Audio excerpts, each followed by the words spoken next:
pag-ibig nga naman, napakalaking misteryo. Minsan akala mo panalo ka na, pero mabibigo ka pa rin pala. Minsan akala mo habang buhay kang masaya, pero may mas maraming araw ka pa palang dadanasin sa mga kamay ng kalungkutan. Magpaplano ka nga ng buhay mo, pero may mga dumadating pa rin palang wala sa plano. Iniisip mong matalino ka, pero posible pa rin palang magmukha kang tanga at bobo. Ganado kang sabihin na ikaw ang nasa kontrol kung paano ang dapat na maging takbo at ikot ng buhay mo. Pero may mas malakas pa rin palang puwersa para maging mahina ka. Ang buhay nga naman, punong-puno ng sorpresa. Kadalasan, nauuwi sa pangmatagalang trahedya. Pakiramdam mo ay pinagbagsakan ka ng langit at lupa. Papatak at dadaloy ang luha. Pilitin mo mang pigilin o ipawalang bahala. Sa sobrang dami ng bugbog, pasa at saksak na inabot ng puso mo hindi na gumaling-galing ang mga sugat mo. Sambit pa lang ng pangalan niya natataranta ka na. Sa tuwing mapagbabalingan ka niya ng konting panahon, para kang tangang hindi malaman ang gagawin kung matutuwa ka o lalong malulungkot.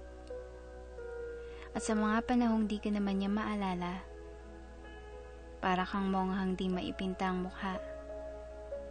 Nakasimangot, malungkot, nakakunot ang noo, malalim ang iniisip, at natutulala habang nalulunod sa mga kantang nakasalang sa winamp o kaya sa mga istoryang kinikwento ni Joe DeMango sa Love Notes.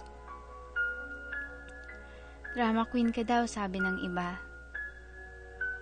Pero sino ba naman sila para sabihin yan kung di nila alam ang hirap at sakit na pinagdadaanan mo? Nagkataon lang siguro na masangat sila sa pagkamanhid, kaya mas kaya nilang bumaliwala sa anumang emosyong kumakatok sa pinto. Iba ang mga tulad mo, isa kang emosyonal na tao. Sensitibo, mababa ang luha, at higit sa lahat, madaling mabasag. Pinipilit mong tumatag dahil nagsasawa ka na minsan sa pagkaawa sa sarili mo, pero maraming beses kang bigo. Maraming suliranin ng ibang tao ang napagbibigyan mo ng pangaral at payong sang-ayon sa nararapat nilang gawin. Pero pagdating sa'yo, hindi mo magawa. Kumbaga sa motto, may mga bagay na napakadaling sabihin, pero sobrang hirap gawin. Ikaw, pag nahulog ka ng gusto, bigay todo magmahal. Pero pag ikaw ang iniwan, patuloy ka pa rin magmahal. Nagparaya ka nga kahit katumbas nito araw-araw na pangungulila at posibleng pang matagalang kasawian. Nasasaktan ka pag nalalaman mong may iba na siya. Sabihin mo mang wala ka ng karapatan, pero dama mo pa rin ang sakit. Dahil alam mong kahit ilang beses mong turuan ang sarili mong lumimot, hindi mo pa rin siya kayang kalimutan. Marami na ang naiinis sa'yo. Masyado ka daw nagpapadala sa depresyon at lungkot. Pero kasalanan mo ba? Maliman sa mata ng iba, hindi mo maitago sa sarili mo.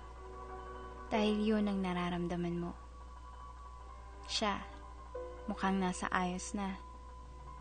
Patid sa mga kilos, ibang-iba. Pero ikaw, hanggang ngayon nagbubulag-bulagan ka. Pinipilit mong wag muna tanggapin kahit sinisigaw na ng isip mong hindi ka na niya mahal. Wishful thinking na lang ang kinakapitan mo. Kahit na ang totoo, kahit kailan, hindi na siya mapapasayo. Gusto mo man siyang yakapin kahit isang saglit lang, hindi mo pa rin magawa. Sa dami ng hadlang na nakapaligid sa'yo, para kang nililibing ng buhay. Ilang beses kang magdusa o magpakamartir. Ilang beses kang umiyak sa bawat gabing magdaan. Ilang beses kang malulong sa pangungulila. Wala ka pa rin mapala. Kalungkutan pa rin ang hinahantungan. Minsan, nagmumukha kang trapo. Isang basahan na iniwan sa tabi na binabalikan para gamitin pag nagsawa sa mga bago. Ikaw naman tong parang tanga. Tinatanggap mo pa rin dahil mahal mo nga. Sa dami ng araw na nagdaan, nagkukubli ka sa likod ng peking kasiyahan para lang makaharap ng maayos sa madla. Pero pag ikaw ang nag-iisa, nanghihina ka at biglang naapektuhan ng pagkalungkot. Para kang nawawala ng landas. Ni anino mo di mo na makita. Wala kang makapitan. Ang dating taong sumasalo sa'yo pag nalulungkot ka o na problema, siya ring mismong taong lumayo sa'yo. Sa mga pagkakataong gusto mong magsalita, napapatigil kang bigla at naiilang na lumapit. Bakit? Kasi nararamdaman mong pagtatawanan ka niya, iiwasan ka niya, o di kaya'y kaiinisan ka niya. Bakit ka nga ba lumalapit pa kung alam mo namang tinataboy ka na? Siguro talagang ganyan pag nagmahal na ka ng todo. Anumang sitwasyon o kalagayan, marami mang hadlang, mas pipiliin mo pa rin ang pumalagi lang sa tabi hanggat kaya mo't maaari pa. Para lang pag kailangan ka niya, nandyan ka pa rin para sa kanya. Sabihin man niyang malas siya, hindi pa rin talaga. Alam mo kung bakit? Kasi siya, kahit papano, magmahal man siya ng iba, meron pa rin isang taong lubos na nagmamahal sa kanya. Walang kapantay, walang kapalit, at higit sa lahat, walang sumbat. Ilang beses niyang tapakan o saktan, hindi pa rin nagbabago ang nararamdaman. Mahal mo eh. Yun lang ang punot dulo. Sapat na para maging rason kung bakit ka nagkakaganyan. Di man niya kayang intindihin, hindi mo na pinagpapantasya ang intindihin pa niya. Ano pa nga bang masasabi ko? Mapaglaro talaga ang mundo. Kaya magulo ang buhay ng tao.